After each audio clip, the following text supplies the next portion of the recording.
RMP పిఎంపీలకి doctor YS Rajasekhara Reddy గారి పీరియడ్లో 428 జీవో కానీ 29 జీవో కానీ ఆ తర్వాత 1273 జీవోని తీసుకొచ్చి కమ్యూనిటీ పారామెడిక్స్గా 1 సంవత్సరం పాటు 1000 గంటల పాటు శిక్షణ ఇచ్చి అది థియరీ ప్రాక్టికల్ అట్లాగే ఫీల్డ్ లెవెల్లో కూడా ట్రైనింగ్ ఇచ్చి వాళ్ళకి కమ్యూనిటీ పారామెడిక్గా గుర్తింపు సర్టిఫికెట్ ఇవ్వాలనే నిర్ణయం జరిగింది. ఆ రకంగా 13,000 మందికి 12,900 మందికి ఆల్రెడీ శిక్షణ ఇవ్వడం జరిగింది.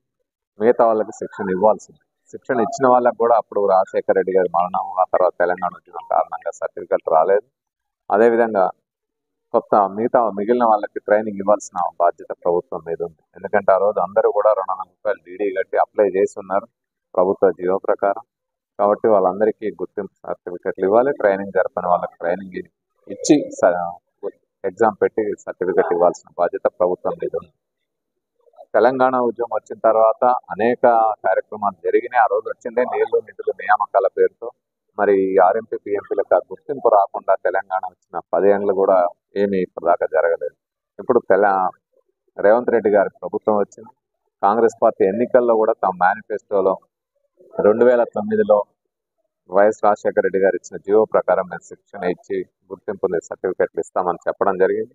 సో ఆ విధంగా ఇప్పటికైనా రేవంత్ రెడ్డి ప్రభుత్వం ఈ ముఖ్యమంత్రి గారు దీన్ని అత్యంత ముఖ్యమైనదిగా గమనించి వాళ్ళు ట్రైనింగ్ ఇచ్చి సర్టిఫికెట్లు ఇవ్వాల్సిన బాధ్యత కూడా ప్రభుత్వం మీద ఉంది. ఆ విధంగా ఇవ్వాలని కోరుతూ ఆర్ఎంపీ పిఎంపీ సంఘాలన్నీ కలిపి ఎక్కువ సంఘాలు కలిసి తెలంగాణ ఆర్ఎంపీ పిఎంపీ సంఘాల ఉమ్మడి వేదిక ఏర్పాటు చేసుకోవడం జరిగింది. ఆ ఉమ్మడి వేదిక ఆధ్వర్యంలో కార్యక్రమాలు నిర్వహిస్తున్నారు.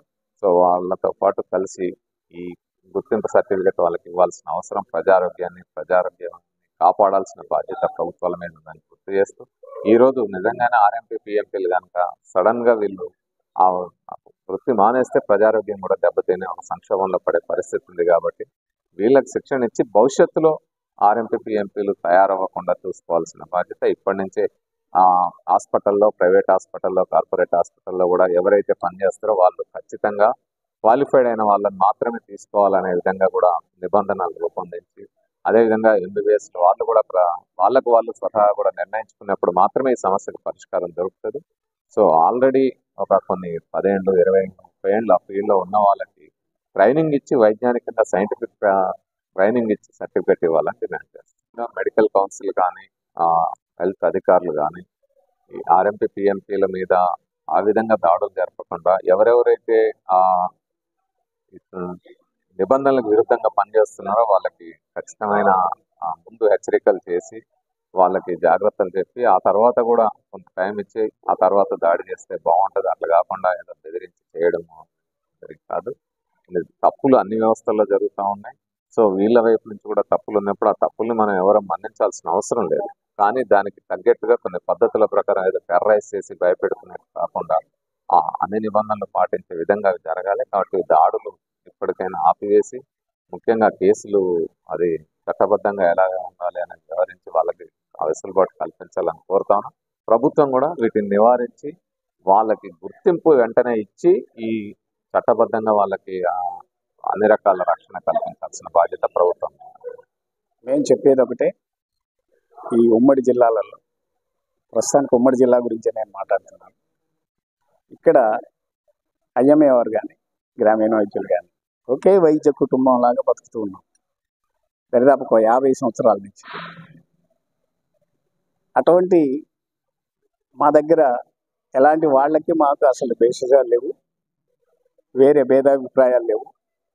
ఒకే కుటుంబం లాగా ఉండే మమ్ములను ఎన్ఎంసి దాడుల పేరు మీద వచ్చి భయభ్రాంతులకి ఆర్ఎంపీని గురి చేసి ఒక ఘర్షణ వాతావరణం సృష్టించొద్దని చెప్పి ఎన్ఎంసి వాటిని మేము కోరుతున్నాం. అలాగే గ్రామాలలో ఒకసారి ఈ ఉమ్మడి జిల్లాలలో ఏజెన్సీ ఏరియాలు ఎక్కువ. ఈ ఏజెన్సీ ఏరియాలలో సౌకర్యాలు లేవు, రోడ్డు సౌకర్యాలు సరిగ్గా లేవు. అయినా సరే మేము గ్రామాలలో ఉండి ప్రజలతోని జీవిస్తూ ప్రజల్లో తలలో నాలుకలాగా ఉంటూ వాళ్ళకి కావాల్సిన ప్రాథమిక వైద్య చికిత్స మొత్తం మేమే అందుబాటులో ఉండి చూసుకుంటున్నాం. కాబట్టే ఈరోజు అన్ని సమస్యల మీద ప్రజా ఉద్యమాలు వచ్చినాయి. క్షేత్రంలో నుంచి ఉద్యమాలు వచ్చినాయి. కానీ ఒక వైద్య విధానంలో మాత్రమే, గ్రామీణ వైద్యం మీద మాత్రమే ఉద్యమాలు రాలేదు. అది రాలేదు, వైద్య విధానం మీద ప్రజా ఉద్యమం ఇంతవరకు రాలేదు అంటే అది గ్రామీణ వైద్యులు అందిస్తున్న సేవతోని ప్రజలకి ఆ బాధ తెలియట్లేదు. ప్రాథమికంగా మేము ఇక్కడ ఉన్నాం. వర్షం వచ్చినా, ఎండ వచ్చినా, వాన వచ్చినా, రాత్రి వచ్చినా, కనీసం ఇప్పుడు ఈ సీజన్లో సైకిల్ వేసుకొని పోవడానికి కూడా అవకాశం లేని ప్రాంతాలు ఉన్నాయి. చెప్పులు కూడా వేసుకోలేని ప్రాంతాలు ఉన్నాయి ఏజెన్సీ ఏరియాలలో. మా వాళ్ళు పాయింట్గా కూడా వేసుకోకుండా లుంగి కట్టుకొని సంచిలో కడుపు నొప్పి గోళీలు, తలనొప్పి గోళీలు, ఒళ్ళు నొప్పుల గోళీలు, అట్లనే బ్యాండేజీలు ఇవన్నీ వేసుకొని సంచి సంకన వేసుకొని పల్లె గూడాలు, తాండాలు అన్నీ తిరుగుతూ ప్రజలకు ప్రాథమిక వైద్యం చేస్తున్నాం మేము. మా మీద ఎన్ఎంసీ వాళ్ళకి కక్ష ఎందుకు? మేము మీకు పోటీ కాదు కదా. గ్రామాలలో బతికే మా మీద మీకు కక్ష ఎందుకు? వైద్యో నారాయణ హరి అన్నాడు. వైద్యుడు భగవంతుడి తర్వాత భగవంతుడని చెప్పుకుంటూ ఉన్నాం.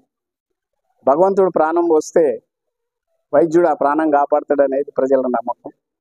అలాంటి మనం ఎంతో దయనీయంగా ఉండాలి, ప్రజలకు అందుబాటులో ఉండాలి. ప్రజా సౌకర్యాలు, ప్రజలకు మెరుగైన వైద్యం అందించడానికి మేమేం చేయాలి, మీరేం చేయాలి అనేది ఒకసారి కూర్చుందాం. ఎందుకంటే రాష్ట్ర సంఘాలు ఉన్నాయి. హైదరాబాద్ లెవెల్లో ఇప్పుడు ఐక్యవేదిక ఏర్పాటు చేశాం. దానికి జన విజ్ఞాన దర్శిని రమేష్ గారిని సారథ్యం వహించాలని కోరాం. వారి సారథ్యంలోనే మా నాయకత్వం, మీ నాయకత్వం అందరు కలిసి కూర్చొని దీనికి ఒక సామరస్యపూర్వకమైన, శాంతియుతమైన, ప్రజలకి మెరుగైన వైద్యం అందించాలనే విధానం మీద కూర్చొని చర్చించుకుంటే బాగుంటుందని మా అభిప్రాయం. కాబట్టి మరి మీరు గ్రామాలలోకి వచ్చి మా వాళ్ళని చర్చింగ్ చేస్తున్నారు, భయభ్రాంతులకు గురవుతున్నారు. ఈ విధానం మంచిది కాదు. మాకు ఒక టైం ఇవ్వండి. ఇదివరకు ఇంతవరకు 50 సంవత్సరాలలో ఎప్పుడు జరగనటువంటి దాడులు గ్రామీణ వైద్యుల మీద ఎన్ఎంసీ పేరు మీద దాడులు చేయటం జరుగుతుంది. సరే, మీరు చేసిన దాన్ని మేము తప్పుపట్టట్లేదు. మీ ఉద్యమం మీది, మా ఉద్యమం మాది. కానీ ప్రతి మనిషికి ఒక ప్రాథమిక హెచ్చరిక అనేది ఉండాలి. ఇప్పుడు మీరు వచ్చి చేస్తారు కాబట్టి చేశారు. కొంతమంది చేసిన వాళ్ళని మీరు ఇట్లా చేయొద్దు అని చెప్పారు. మాకు ఒక నెల 2 నెలలు టైం ఇవ్వండి. అది మేము మా వాళ్ళకి హెచ్చరికలు చేస్తాం. మా వాళ్ళు అన్ని సర్దుబాటు చేసుకుంటారు. ప్రాథమిక వైద్యం మాత్రమే చేయాలి అనే విధానంతోనే మా వాళ్ళందరూ అదే విధానంతో ఉన్నారు. కాబట్టి మా వాళ్ళ మీద ఎలాంటి ఎఫ్ఐఆర్లు చేయకుండా మాకు కొంత సమయం ఇవ్వాలని చెప్పి మేము ఎన్ఎంసీ వారిని వేడుకుంటున్నాం. అలాగే గవర్నమెంట్ గతంలో ఇచ్చింది మాకు, దానికి సబ్జెక్టు రూపొందించబడింది, సర్టిఫికెట్ ఎట్లా ఇవ్వాలనేది రూపొందించబడింది, ఎన్ని గంటలు ట్రైనింగ్ ఇవ్వాలి అనేది రూపొందించబడింది. ఇది కొత్తది కాదు. ఇది మధ్యలోనే ఆగటం వల్ల దాన్ని మనం పునరుద్ధరించుకొని మేము గవర్నమెంట్కి విన్నవిస్తున్నాం. గవర్నమెంట్ కూడా సానుకూలంగా స్పందిస్తుంది. ఈ సమస్య మొత్తం ఒక 2 నెలల్లో పరిష్కారం అవుతుందని మేము కోరుకుంటున్నాం. కాబట్టి దయతోనే ఎన్ఎంసీ వారందరూ మా యొక్క అభ్యర్థిని గమనించి ఆలోచించాలని చెప్పి కోరుతున్నాం.